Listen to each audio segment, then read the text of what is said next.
बिस्मिल्लाहिर्रहमानिर्रहीम। अस्सलाम वालेकुम। मैं हूँ उस्मान शरीफ और आप देख रहे हैं प्रोग्राम खेल और खिलाड़ी। नाज़रीन, इस वक्त मैं मुल्तान की एक मशहूर मार्केट गुलशन मार्केट में मौजूद हूँ। इसके गुलशन मार्केट में लोगों से हम सवालात करेंगे और उनके जवाबात सुनेंगे। सबसे पहले नाज़रीन, पाकिस्तान की टीम न्यूज़ीलैंड इस वक्त दौरा न्यूज़ीलैंड कर रही है। दौरे न्यूज़ीलैंड के दौरान पाकिस्तान की टीम बहुत सी मुश्किलात का शिकार है। कप्तान मोहम्मद बाबर आज़म और ओपनर जो है मामूल हक वो इंजरीज़ का शिकार हुए, जिसकी वजह से T20 स्क्वाड का हिस्सा ना बन सके। अब 26 दिसंबर को पहला टेस्ट मैच स्टार्ट हो रहा है, उस पर भी वो इस स्क्वाड का हिस्सा नहीं है। शेड्यूल के मुताबिक नाजरीन, पाकिस्तान और न्यूज़ीलैंड के दरमियान पहला T20 मैच 18 दिसंबर को ऑकलैंड में खेला गया, जो कि न्यूज़ीलैंड ने बेहतरीन परफॉर्मेंस के बाद इस मैच को जीत लिया। दूसरा T20 मैच 20 दिसंबर को हैमिल्टन में खेला गया। इस मैच में हफीज़ के 99 स्कोर भी पाकिस्तान की टीम को ना जितवा सके। पाकिस्तान के बॉलर जो हैं वो न्यूज़ीलैंड के मैच के दौरान बिल्कुल बेबस नज़र आए। तीसरा T20 मैच पाकिस्तान का 22 दिसंबर को नेपियर में खेला गया। इस मैच में मोहम्मद रिजवान ने पाकिस्तान की टीम की लाज रखी और ये मैच पाकिस्तान की टीम ने जीत लिया। नाज़रीन, पाकिस्तान और न्यूज़ीलैंड के दरमियान T20 मैच जो पहले दो T20 मैच हार गया था, उस पर मुख्तलिफ़ क्रिकेटर्स ने मुख्तलिफ़ तबसरे किए और पाकिस्तान की टीम के ऊपर सवालात खड़े कर दिए। नाज़रीन, पाकिस्तान पहला T20 मैच और दूसरा T20 मैच क्यों हारा और उन्होंने ऐसी क्या प्लानिंग की कि वो पहले तीसरे T20 मैच वो जीत गए, ये सारे सवालात हम आवाम की अदालत में करते हैं। आइए।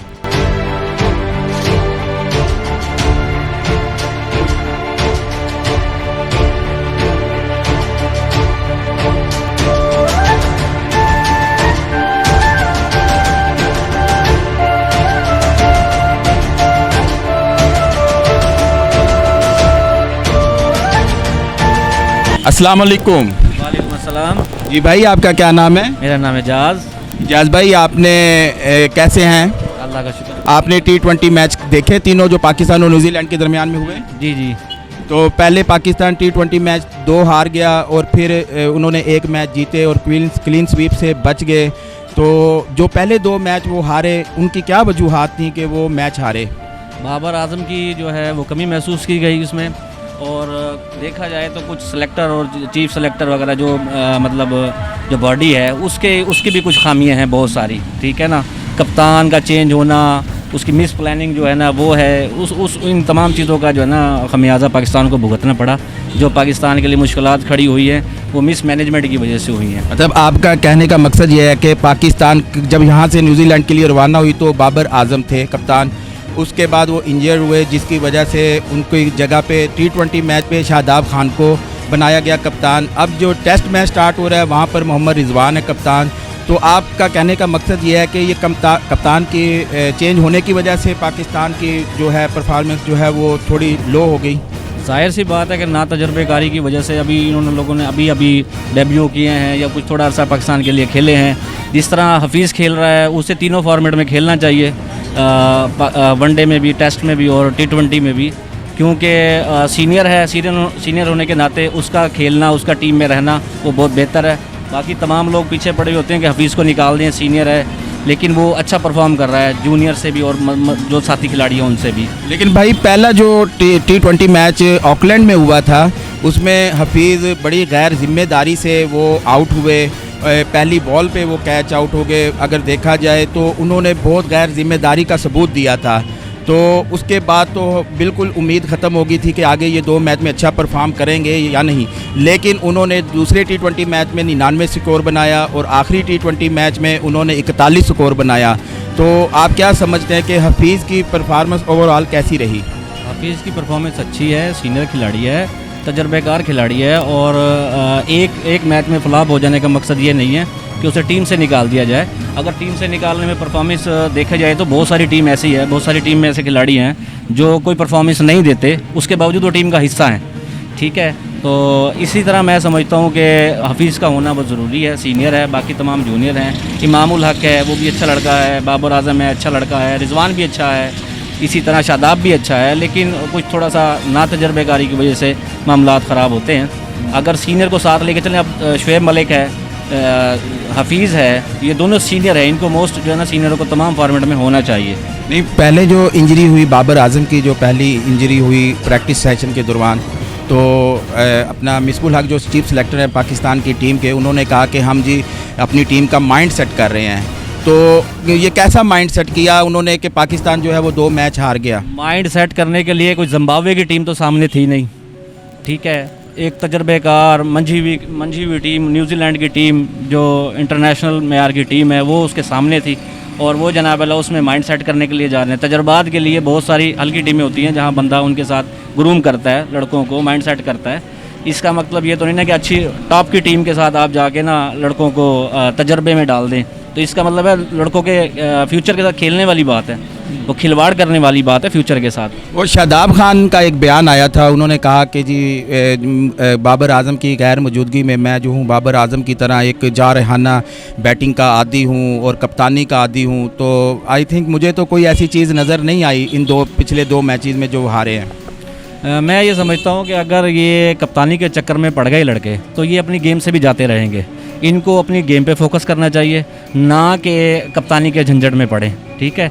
लेकिन ये चीज़ तो सिलेक्टर्स को चाहिए ना कि वो इस झंझट में ना डालें खिलाड़ियों को। यही सिलेक्टर हजरात हैं जो अपनी यानी कि ये समझ लें कि उजारादारी इन्होंने कायम रखी हुई है, और उसी के चक्कर में लड़कों को ज़ाया करते हैं, जबकि ऐसा होना नहीं चाहिए, ठीक है ना। मेरिट के ऊपर काम होना चाहिए। ये मनपसंद खिलाड़ियों को आगे लेकर आते हैं, ठीक है, उसी तरह से उनको खिलाते हैं, और बहुत सारे जो अच्छे लड़के होते हैं उनको ये पीछे कर देते हैं। जाहिर सी बात है कि खिलाड़ियों के फ्यूचर से खेलने वाली। ये बड़े मज़े की बात है कि इंजमामुल हक जो हमारी टीम के हेड कोच है, उन्होंने पूरी टीम को, टॉप ऑर्डर को बड़ी सरजनिश की, उन्होंने बहुत डांट पिलाई, और उन्होंने कहा कि आप अगर बाबर आजम टीम में मौजूद नहीं है, अगर वो इंजर हो गया है, तो इसका मतलब ये है कि वो नहीं खेल रहा, तो आप हारते जाएंगे।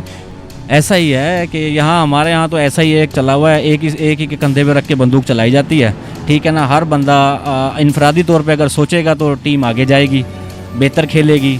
अगर आप इसी तरह एक ही खिलाड़ी पर डिपेंड करते रहेंगे तो मेरा ख्याल है कि कुछ भी नहीं होने वाला।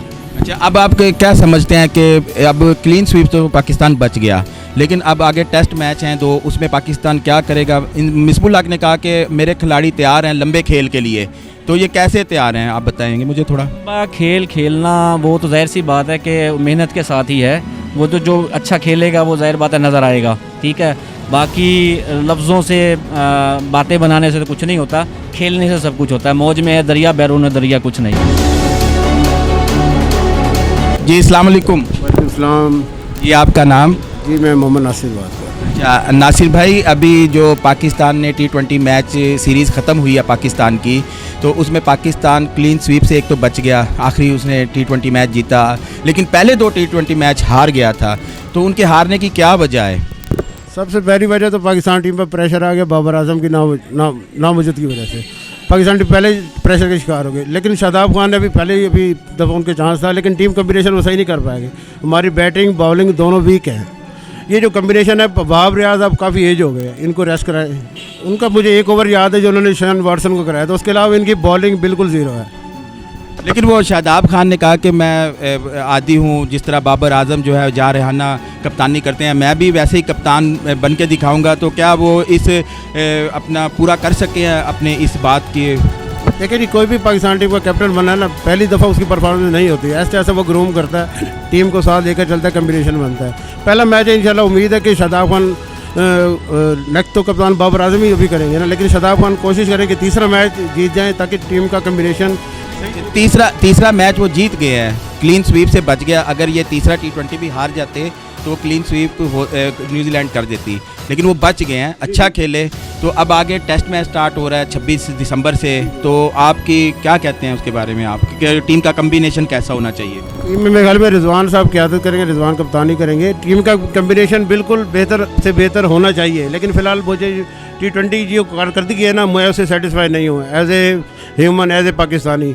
इनको कोशिश करनी चाहिए, शादाब खान अगर कैप्टन, रिजवान खान कैप्टन करते हैं तो टीम को बेहतर तरीके से चलाएं।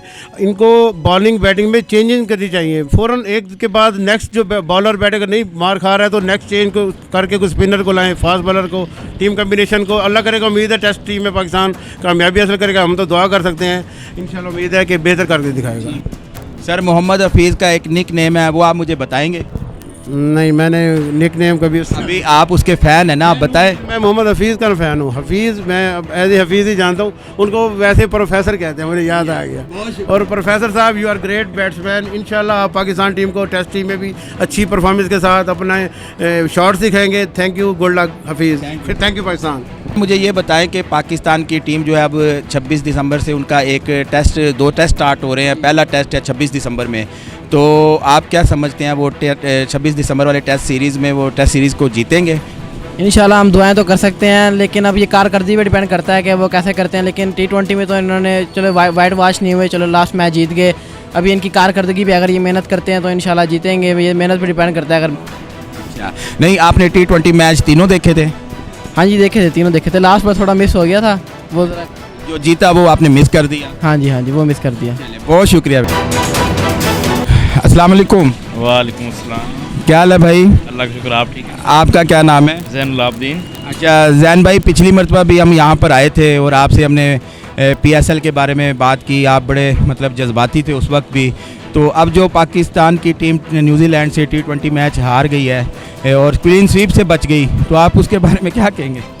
हम बस यही कहेंगे कि भाई देर आए दुरुस्त है। बस जो है इनको थोड़ा चाहिए कि टीम को मुतवाज़न रखें, बैलेंस रखें और एक टीम को काफ़ी अरसे तक रखें। बार बार जो है वो एक खिलाड़ी डाल दिया, एक निकाल दिया, इसी वजह से मोहम्मद आमिर भी नाराज़ होकर चला गया।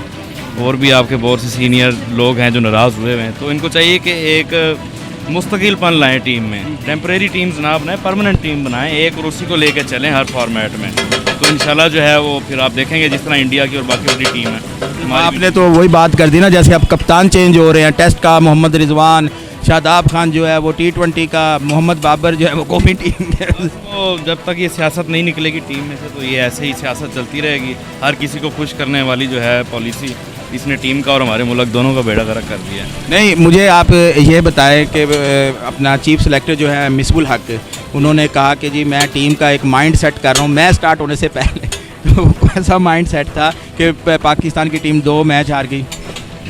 बस अगर माइंड सेट, पता नहीं उन्होंने कैसा माइंड सेट किया है कि खिलाड़ियों का, ओपनर्स का तो बिल्कुल ही उन्होंने माइंड सेट कर दिया ना कि आपने तो कोई स्कोर करना ही नहीं है।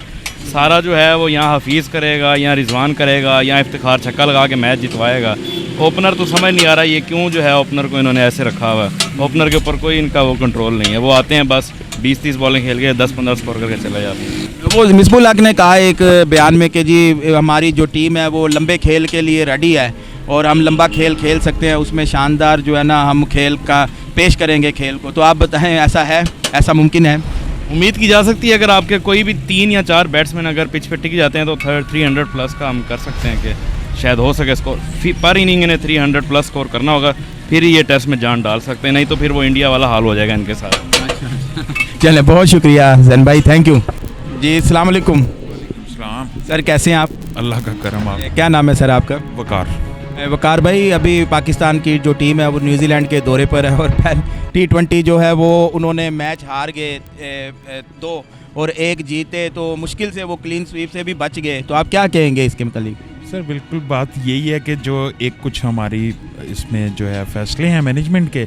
सेकेंडली ये है कि टीम बॉन्डिंग होनी चाहिए। फिर इसी तरह जैसे लास्ट मैच खेले हैं ये लोग, अच्छा खेले हैं, अल्लाह ताला ने फतह भी दी है। इससे बेहतर है पहले जो है वो जैसे पैथेटिक परफॉर्मेंस थी पर नहीं, वो जो पहला T20 मैच में हफीज़ प्रोफेसर जो है वो एक बॉल पे ही आउट हो गए, लेकिन उन्होंने जिम्मेदारी का सबूत दिया। दूसरे में उन्होंने 99 किया, लेकिन 99 स्कोर भी पाकिस्तान को ना जिता सके और पाकिस्तान के जितने बॉलर हैं वो मैदान में बेबस नज़र आए। आप क्या कहेंगे?